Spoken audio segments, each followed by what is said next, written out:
But then you can analyze this from another angle, right?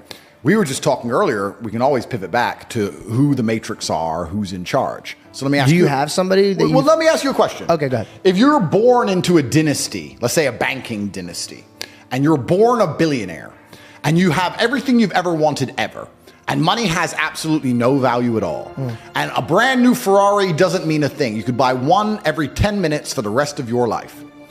And money doesn't make you happy. What's the one thing that's going to make you happy? Controlling others. Controlling others. Power. Yeah. Ego.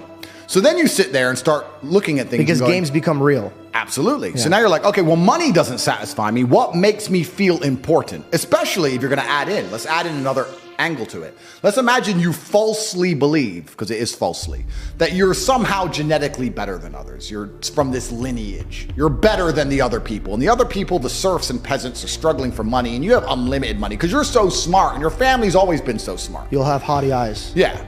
So then you're going to sit there and go, well, why did they make people put on a mask when they walked in the restaurant and take the mask off to eat and then put it on to go to the toilet and then take it off to eat and then put it back on?